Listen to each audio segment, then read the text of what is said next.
Hello friends, safety first tutorial में मैं आपका स्वागत करता हूं। I welcome you in safety first tutorial.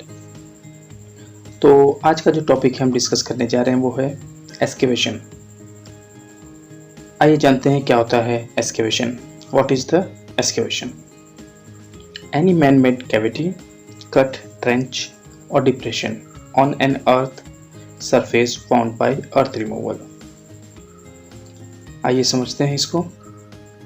किसी भी तरह की खुदाई, गड्ढा बनाना या बिल्डिंग के लिए बेस बनाने के लिए उत्खनन करना या फिर बोरिंग्स या नलकों के लिए होल करना धरती की सतह पर, उसे हम एक्सकेवेशन कहते हैं। एक्सकेवेशन के दो प्रकार होते हैं। आइए देखते हैं दो प्रकार कौन से होते हैं। पहला मैनुअल एक्सकेवेशन, जो बिना किसी मशीन के इस्तेमाल के ह्यूमन पावर द्वारा किया जाता है, यानी इंसानों द्वारा मैन मेड होता है। मैन मेड दूसरा वाला भी होता है, लेकिन उसमें देखते हैं क्या डिफरेंस है।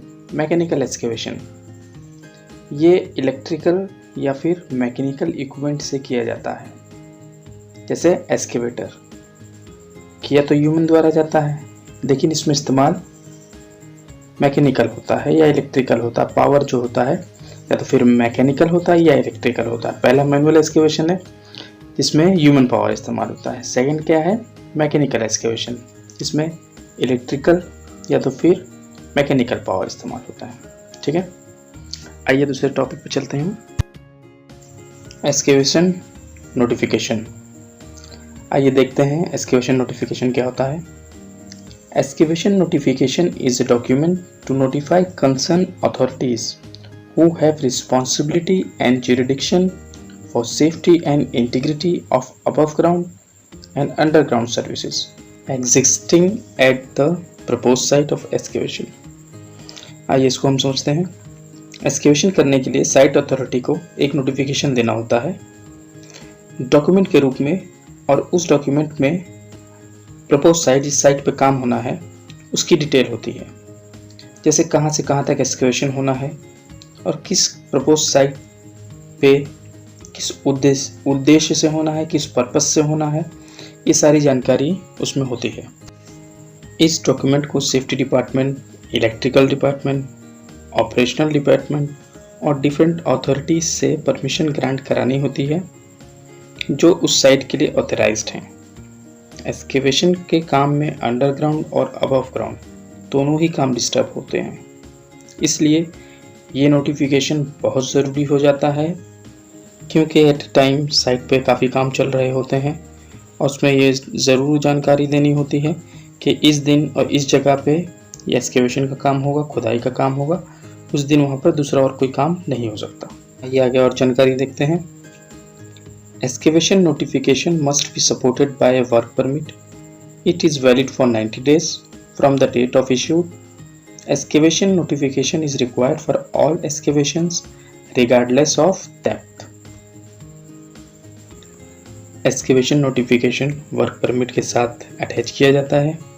परमिट लेने से पहले नोटिफिकेशन डॉक्यूमेंट होना ज़रूरी होता है, क्योंकि उस नोटिफिकेशन में पहले से ये तय कर लिया जाता है कि प्रपोज साइट पे किसी भी तरीके का कोई और काम उस दिन या उस दौरान या उस दूरी में किसी और डिपार्टमेंट का काम नहीं होना है। जैसे डिपार्टमेंट डिफरेंट होता है, इलेक्ट्रिकल होता है, ऑपरेशनल होता है, तो इस वजह से जिस दिन एक्सकेवेशन का काम होना होता है उस दिन दूसरा और कोई काम वहाँ पे नहीं होता है, इसलिए ये नोटिफिकेशन लेना बहुत ज़रूरी होता है। ये डॉक्यूमेंट बहुत ज़रूरी इसीलिए माना गया है, और ज़रूरत के हिसाब से चेंज भी हो सकती है। ज़्यादा दिन का काम नहीं है तो कम दिन के ही परमिट लेते हैं लोग, और 90 दिन के बाद भी एक्सटेंड किया जा सकता है या नई परमिट इशू हो सकती है।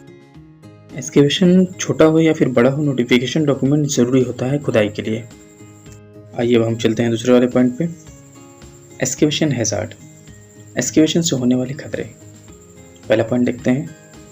केव इन और कोलैप्स ऑफ सॉइल, मिट्टी का ढहना जिससे मिट्टी में दबने का खतरा, या फिर मिट्टी ढहने से रास्ता बंद होने का खतरा, ये इस पॉइंट में बताया गया है। दूसरा पॉइंट है risk due to presence of underground installation, pipelines, cables. Excavation के दौरान अंडरग्राउंड सर्विसेज जो पहले से इंस्टॉल हैं, मौजूद हैं, जैसे पाइपलाइंस, इलेक्ट्रिक केबल्स, ETC, इत्यादि। इनको या इनसे होने वाले खतरे जैसे इलेक्ट्रिक केबल से इलेक्ट्रिक शॉक लग जाना, या फिर पाइपलाइन अगर गैस की हो तो आग लग सकती है, ब्लास्ट होने का खतरा रहता है। तीसरा पॉइंट देखते हैं, drowning due to water seepage into trench और रेन वाटर फ्लड वाटर। गहरी खुदाई में पानी रिसने से डूबने का खतरा, या फिर बारिश के पानी के भरने का खतरा, या फिर बाढ़ आ जाने की कंडीशन में पानी भरने का खतरा, ये एक्सकेवेशन में खतरा बना रहता है। चौथे पॉइंट की तरफ चलते हैं, soil vibration due to machinery, heavy vehicles operation in the vicinity. इसका मतलब हैवी इक्विपमेंट के चलने से ज़मीन में वाइब्रेशन पैदा होता है। ऐसे में अगर एक्सकेवेशन के पास मूवमेंट होती रहती है तो जो सॉइल होता है वो लूज़ हो सकता है, लूज़ होने के बाद गड्ढे में गिर सकता है जहाँ एक्सकेवेशन हो रहा है, जिससे मिट्टी ढहने का खतरा बढ़ जाता है और वहाँ पे कोई भी घटना घट सकती है उस दौरान। फिफ्थ पॉइंट देखते हैं, लैक ऑफ ऑक्सीजन और एस्फिजिएशन ETC। वहाँ पर देखा जाए तो एक्सकेवेशन किए गए गड्ढे में, ट्रेंचेस में ऑक्सीजन की कमी होती है, हो सकती है, या फिर दम घुटने से मौत का खतरा बना रहता है। एक्सकेवेशन में अक्सर ऑक्सीजन की कमी पाई जाती है अगर गहरा एक्सकेवेशन हुआ है, खुदाई हुई है, तो इन चीज़ का ध्यान देने लायक है। और अगर रिफाइनरी में आप काम कर रहे हो तो बहुत ज़रूरी है कि जब तक आप ऑक्सीजन चेक ना कर लें किसी भी गड्ढे में, पिट में, या जो भी ऐसे काम चल रहा वहाँ ना जाए। 6 पॉइंट देखते हैं, एक्सीडेंटल फॉल ऑफ पर्सनल और equipment inside a trench oblique falling object.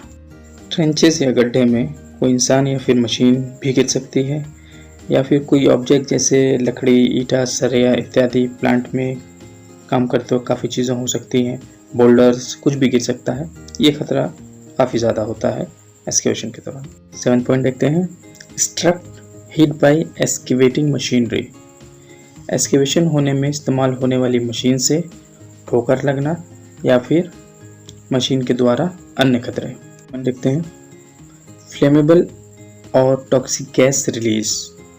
ज्वलनशील गैसेस या फिर जहरीली गैसेस, ये ज़्यादातर रिफाइनरीज में खतरे होते हैं जहां डिफरेंट गैसेस इस्तेमाल होती हैं और जो हवा से भारी होती है और वो इस गड्ढे में रह जाती है, जिससे कभी भी कांटेक्ट में आने पे खतरा बढ़ सकता है।